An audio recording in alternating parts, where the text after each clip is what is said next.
are we born talented? And I'm not a great scientist either, but at least it's things that I've done and Mm-hmm. people I've met.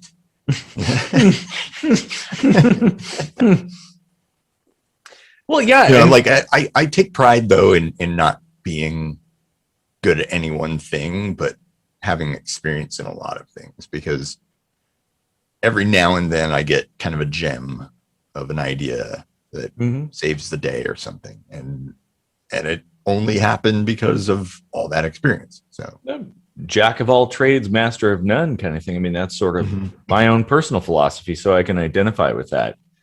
And I think that's something that people should strive for, honestly. Like, don't look to be an expert. Try lots of things. That's really important, because and the things that you exhibit, people, when I was a little kid, there's pictures of me playing a piano when I was like 2 years old or something. And everybody's like, oh, he's going to be a pianist. I was like, well, I'm so glad that I did not become a pianist, because there's no work for pianists today. Unless you're a Yanni. I mean, I could do the long hair thing and get all the babes and, that kind or of thing. the piano at Nordstrom's at the mall. Oh, wait, it's not 1994 anymore. Oh, well, there's a good story about that with my friend Mario. How he like pushed the tuxedo wearing piano player at Nordstrom's aside and started playing music, and everybody came from everywhere and they stood around him. Whereas before, the guy in the tuxedo, he was playing like whatever, and nobody cared. They were just walking by. But as soon as my friend in his like 49ers jacket, like he's playing the piano and everybody stands around, like the whole store stopped. And that was a cool moment. Huh. But if you don't try a lot of things, you're not going to realize what you're actually good at. And what you're good at might not be, because in order to be good at something, right, you have to be exposed to it. If you live in some fancy gated community and stuff, and you never leave the house, well, you're not going to know that you might actually be good at construction or something unless you actually take up a job in that and find out, like, wow, actually, I really like this and I'm actually pretty good at it.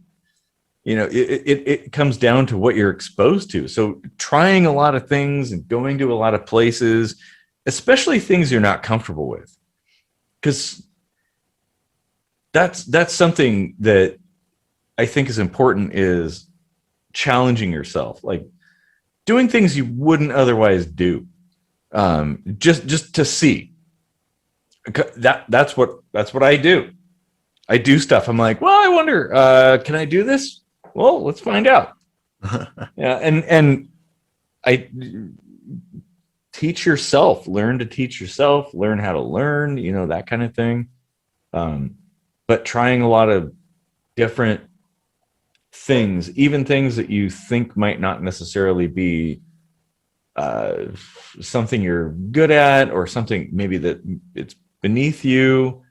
But isn't that a talent in itself, though, that you may or may not be predisposed to being good at, is teaching yourself? Yeah. No, you're right. Like I'm not particularly good at teaching myself. Like I'm a little better at like just hacking my way through it, like reasoning my way through the steps of something.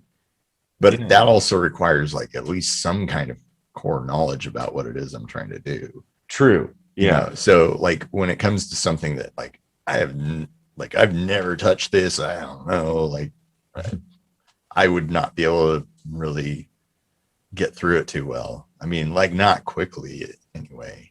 And I mean, a lot of that could just be, cognitive difficulties or something, because I got a touch of the autism or whatever. So, maybe I just think a little differently or whatever. Yeah. Which in itself might actually carry a few advantages. Oh yeah. In certain areas. Sure. Yeah. Like musically, probably. Mm-hmm.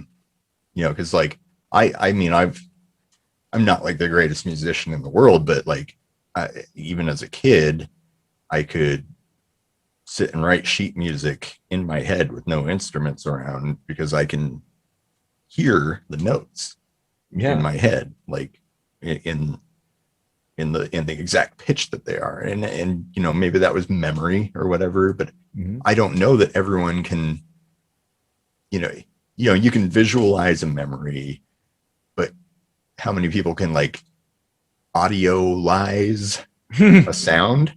Like there isn't even a word for it, right? No, like, I will tell you, most people can't. And I'm one of those people as well that can detect pitch.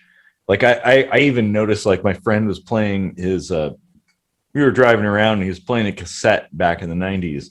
And I was like, your cassette player is running a bit slow. And he's like, what? It sounds fine to me. And I'm like, no, it's actually running slow. It's a little bit off key.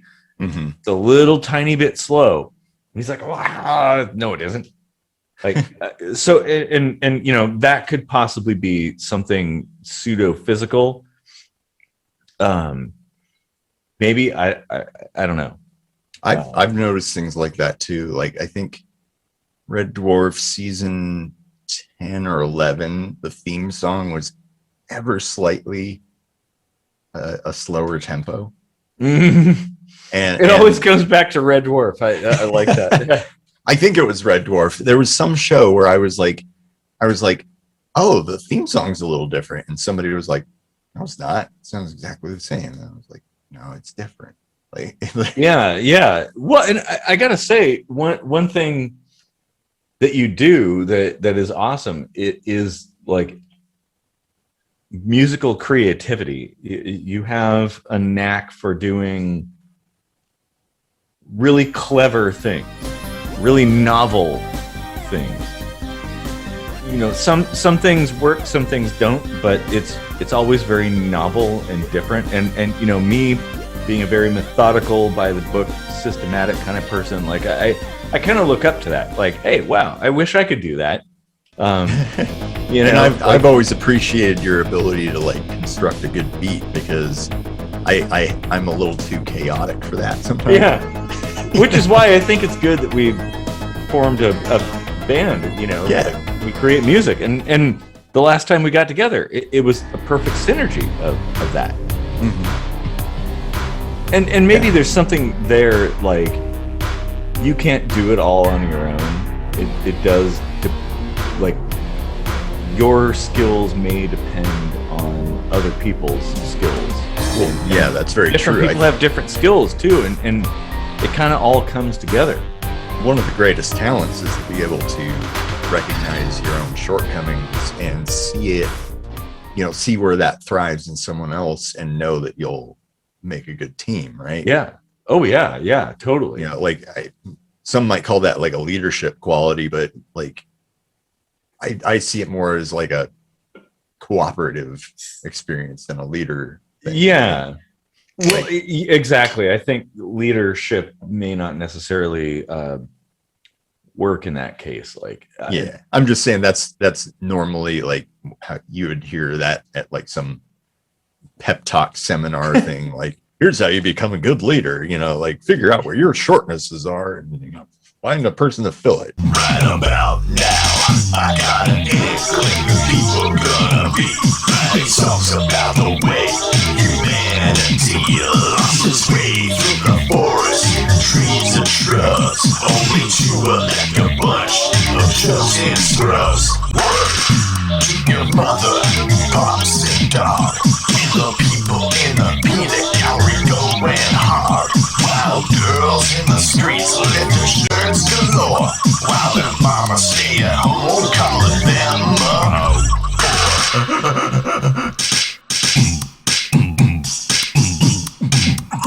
Break it down for me.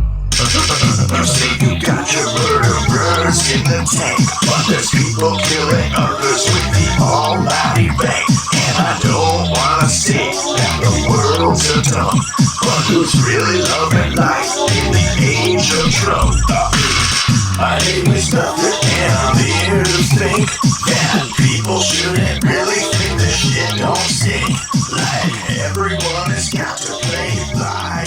rules. But you got a swift